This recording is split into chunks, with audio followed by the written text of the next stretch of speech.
God wants from you in terms of your finances. Look at that. Look what you got. Look at that. And you say you think time? I didn't have to say anymore. That was probably the shortest sermon I preached, because the visual was enough. Right? So sensory, and I would suggest that as much as we can, our lessons, whether we're Sunday school teachers or lessons or sermons, the more you can gather sensory data where people can feel it, they can smell it, they can sense it, they can see it, the better your chances are of getting that lesson across. Now, it doesn't work for every passage. I get it, right? I mean, but for the passages where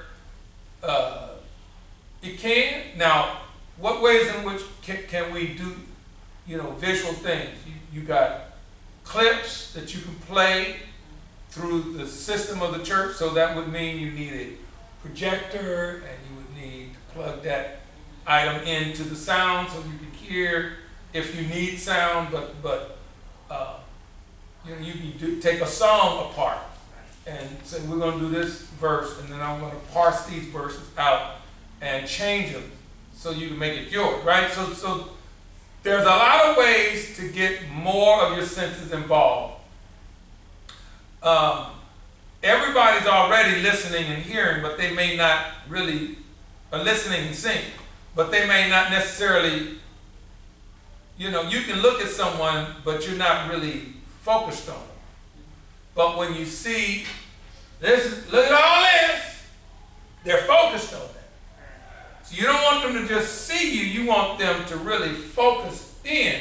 So extra age will give that to you. Now, I remember one sermon I was talking about,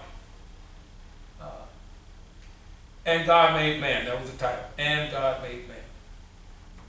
And my focus was, how did he do that? So the Lord sent me to CVS, and I bought 3 or 4 cans of Play-Doh. And I bring them in the pulpit, and I don't know what I'm going to do with these cans. You just do what I say, you'll be fine, right? So then, I'm talking about in the beginning, and I'm just working that, and look at all this stuff God made. And then I hit that title, and God made man. And so then I went into this description of, okay, what does that look like? And so I took the Play-Doh out, and they could see me, and I said, what Jeremiah says about the potter's hands is that while he is making a vessel, that vessel could be marred in his hands. It's not because the potter's hands are bad, it's because there's a problem with what is in the potter's hand, right? So in the end, I form a man out of the Play-Doh. I talk about in his image and likeness. So, right. So I guess what man looks like today is very similar to the image and likeness of God in glory. But this is not enough. If I were to ask him to walk, he's not going anywhere. And so I put him on the pulpit and said, can you stand up? Nothing.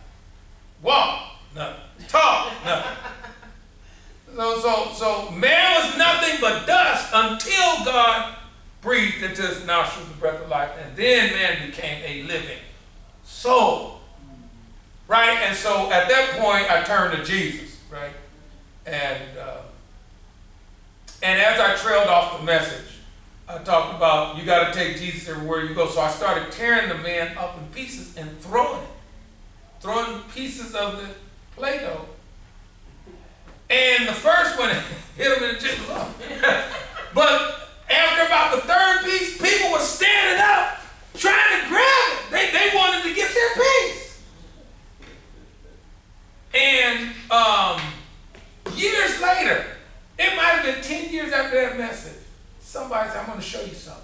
She opened up her Bible, and that little piece of Play-Doh was in there, and she said, I never forgot that message.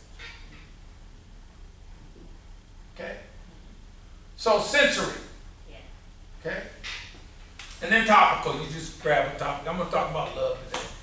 So you find, scripture that focuses on love in the context that you want to address, and then you go forward on that. Okay, homiletics. Art of writing and a style of presenting a lesson. One can use poems, famous quotes, vivid stories, imaginative phraseology, well-known fables, etc. to present the biblical material. The strategy of homiletics is to deliver the lesson or message in a way that the audience wants to receive it. They want it because of how you deliver it. That's not what you say, is how you say it. Or it's not what you do in your delivery, it's how you do what you do in your delivery. You see what I mean? Okay. All right, so the best way to do this is by engaging as many of the 5 senses as possible. The important point is for one to tie everything to the biblical text as seamlessly as possible. Nothing should be forced to fit in the biblical passage. So you want to make sure that whatever you say, it naturally flows with that. So I wouldn't be talking about Play-Doh and I'm talking about Joseph's coat of many colors, because that's a force. Because now this Play-Doh character, he needs a jacket. Well, I ain't got one because they ain't got plant. No. Whatever you do, you want to make it fit seamlessly. And when teaching or preaching is done efficiently, people will receive, and then you turn over. So you got information, interrogation, inspiration, instigation, right? So information is the data. Interrogation are the questions. Inspiration is, what am I going to do with it? Instigation is, I'm going to do something with what I got. Okay? So Jesus delivered the Sermon on the Mount. And we find it in 2 passages. There are similarities and there are differences. And notwithstanding all that, the point I want to really put to mind is when you go to page 3, where you got private, you got the public, and the paternal, right? The paternal is God, public is the group, private is you. Right? So if I'm teaching a lesson or preaching a sermon, I'm preaching it to a group of people. That's public. I'm driving them back to God. That's the paternal, Father, Heavenly Father. But I need to make sure that somebody gets at least one something privately.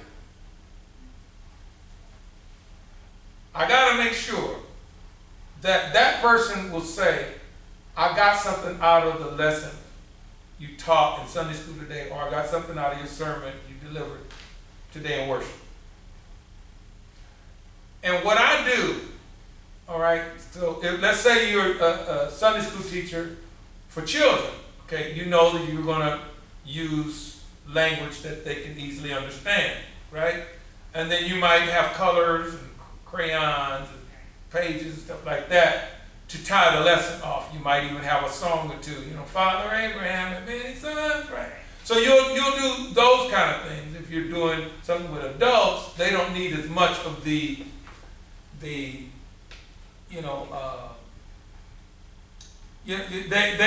mature enough to where they don't need all of that extra, but they do need something to grasp their attention.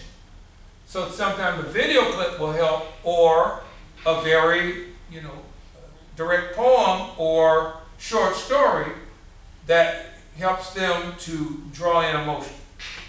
Okay? But in the end, there needs to be a private decision. Okay? So when Jesus is preaching, and I give you this because we got to put some time in on Ephesians 4, And then we got to put some time in on Peter's message, which may not happen tonight. We don't know. But Peter preached, and I want this background information to be in your spirit. Okay? Because there was a result. Right? He had a crowd, which would be the same as public. Talked about God, which would be the same as the paternal. And he reached people, which meant that there was a private, somebody got hit. And it did something to their heart. Okay? And so if you have this background data, you're good to go. Now, for those of you that are online, I need you to take one of the sermon types that I just gave: biographical sermon, exegetical sermon, expository sermon, historical sermon, sensory sermon, topical sermon, and give me your opinion of what we just discussed in lecture. See, that's how I know they in class. If they don't say anything, they don't get credit. How you doing? Okay. Yeah, I just look like this, but I'm smarter than I look. Okay. How you doing? All right. You know, Reverend, I saw that thing. You ain't say nothing, so as far as I'm concerned, you ain't seen nothing. Okay. All right. Okay, so now we see Ephesians 4:11. Do you all have that paper with Ephesians on it?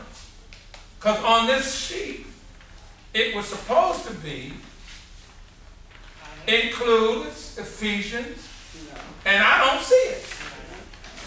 I gave them the worksheet for Ephesians, and it's not copied. I emailed these all together. Okay, so let's go to our Bible, and then you're going to have to use your notes, and I apologize for that because I did send this in time for. It should have been 2 pages, front and back, 4 sheets. You sent it out? I sent it here for them to print them out.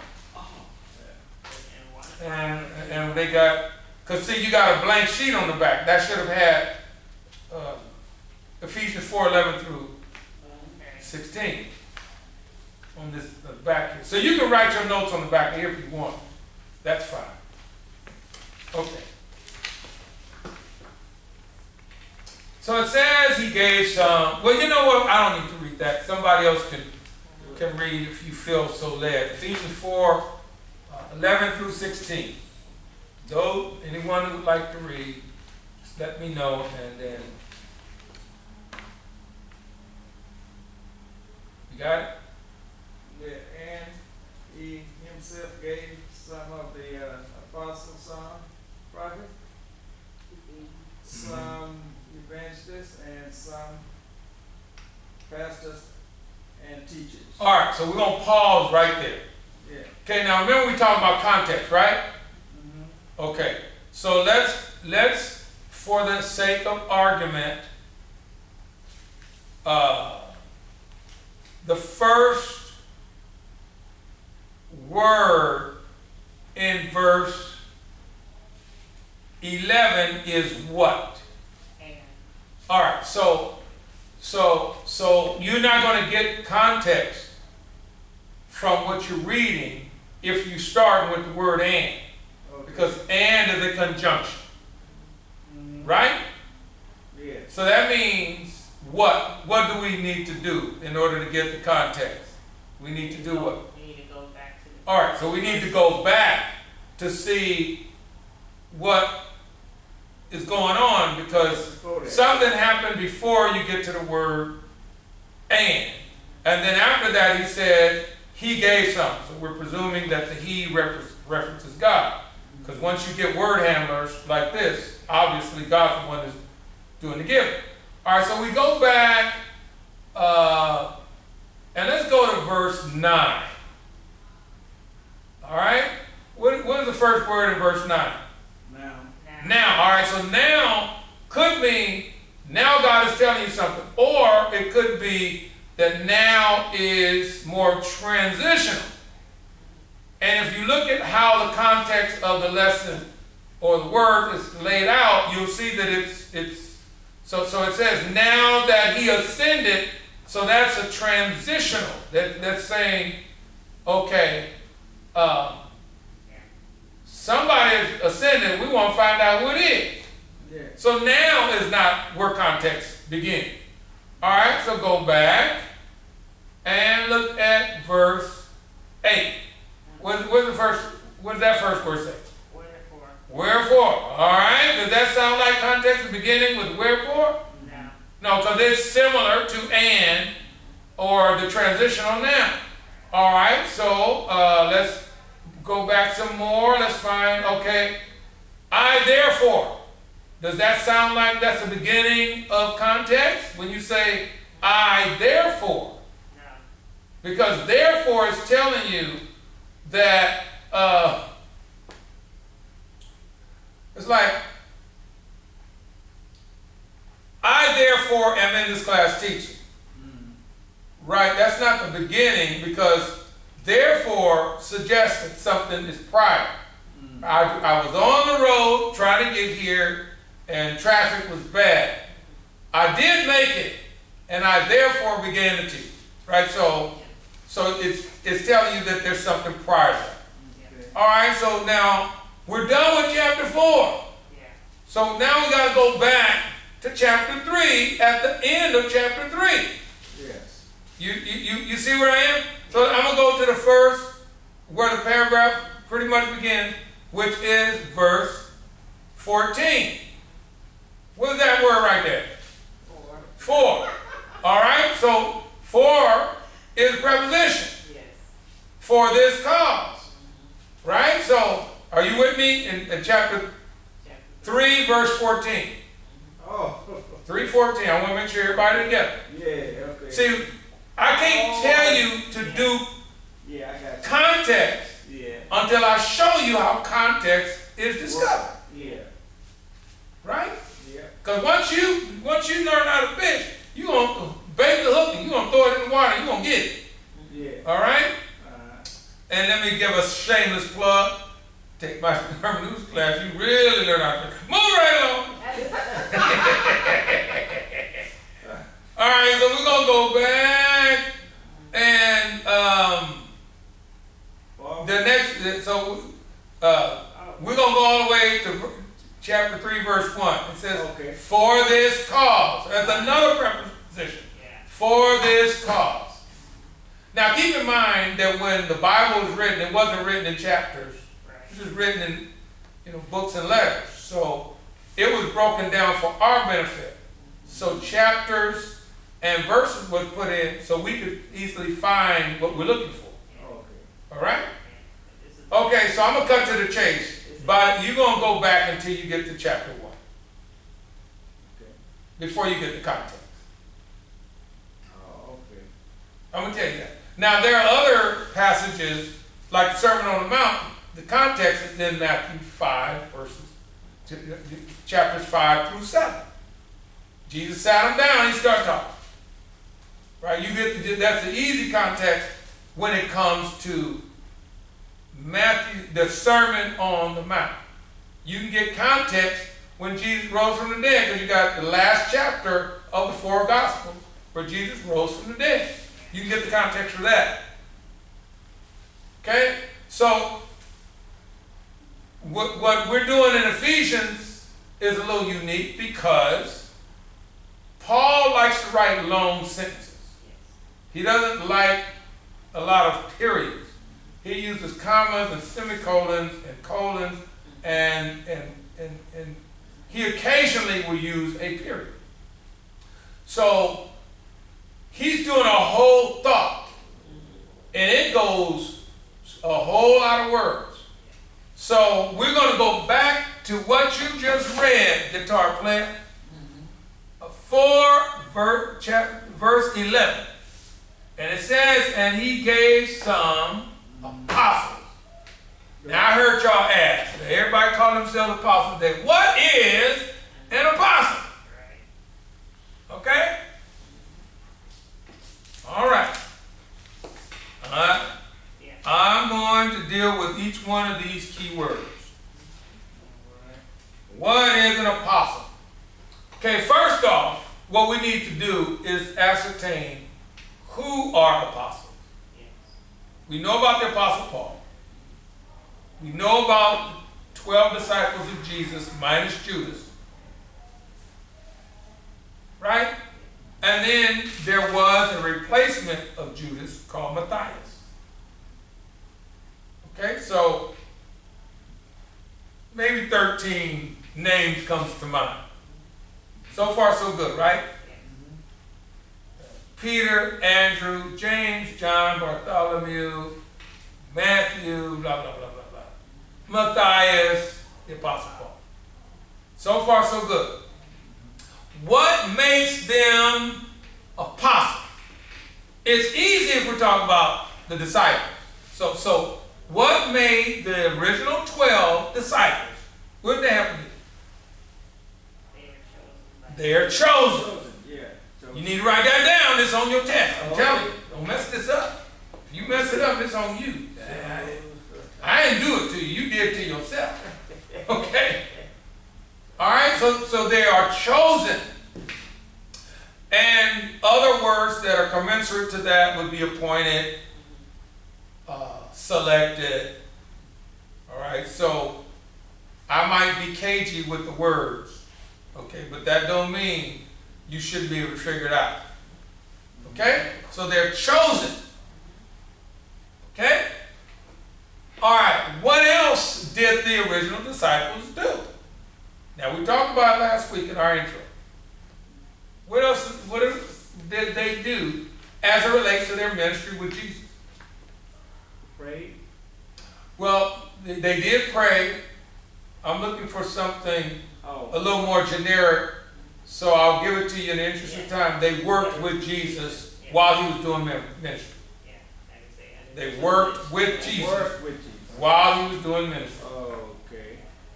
Okay.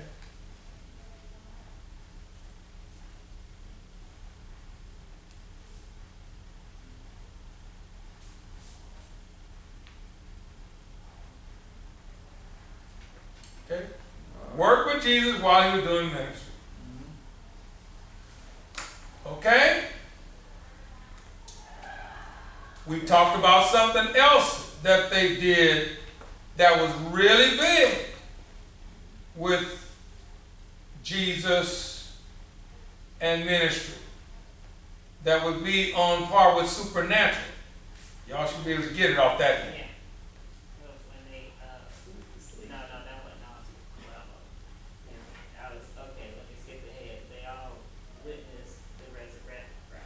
Okay, now I was coming to that. They witnessed the resurrected Christ, so you can put that in. They witnessed the physical body of the resurrected Christ, meaning they could touch him, they could eat with him.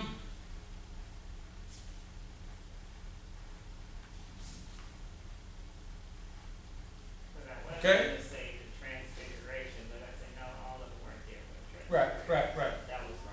That's like I stopped myself. Right. They all 12 minus 1, because Judas was dead by the time they were able to touch his hand and stuff, because he had already been glorified, so he's back. And they did miracles. So that means signs and wonders.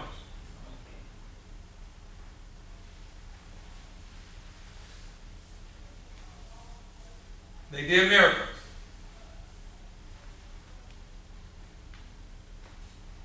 Okay? So again, they were called or selected by Jesus. They worked with Jesus during his ministry. Signs and wonders. And they were able to handle and see the resurrected Christ in the flesh.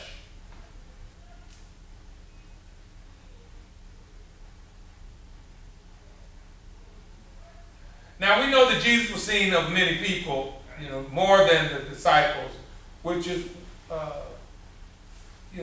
significant, but a lot of the people that saw him may not have worked with him directly in ministry. So you couldn't call them apostles. Okay? Right, these are disciples. So the original disciples, right. Okay, so they were called, they worked with him during his ministry, they had signs and wonders, and they resurrected. They witnessed and handled the resurrected Christ in flesh. Last one, they plant churches.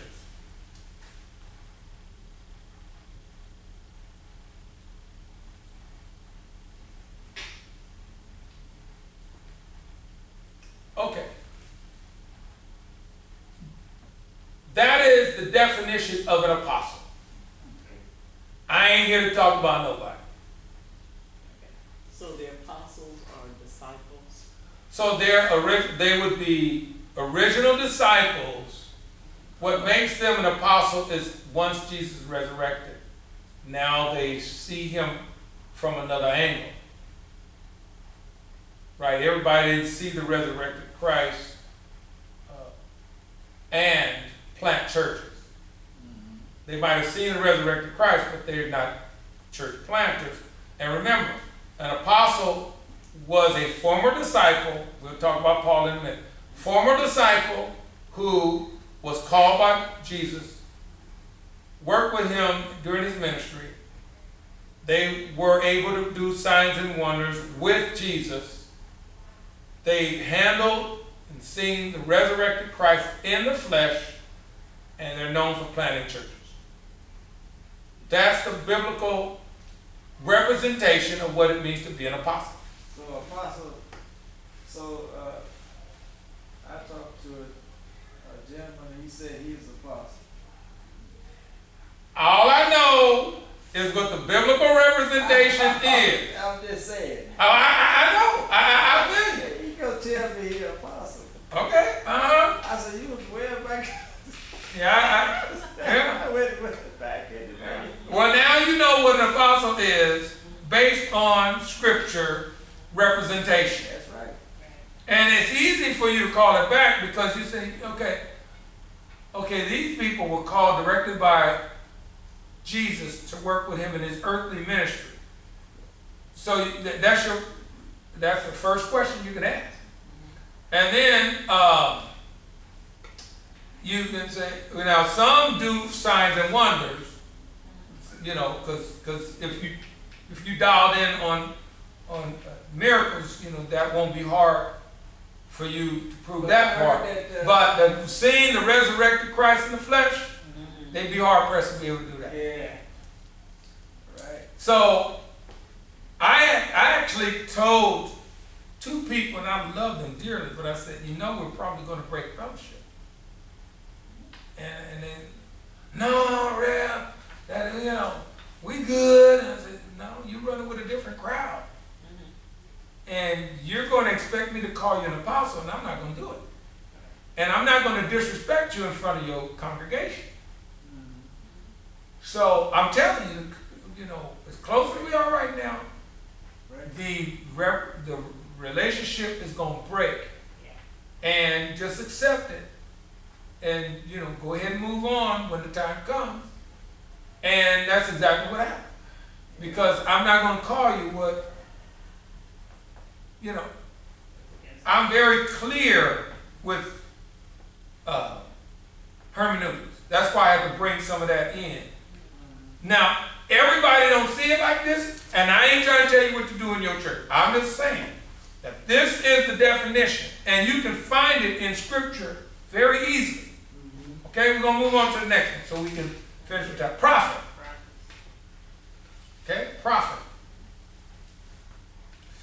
All right, so prophet basically is talking about what's coming in the past or what? In the future. All right, so prophets, are dealing with something coming in the future. So they're called by God. Everybody can be a prophet, right? So you want to write called. Moses was a prophet, right? So we got that.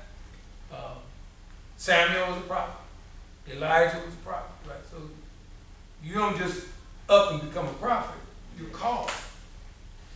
And here is how a prophet shares information. One, they share information that God gives them for their own lifetime.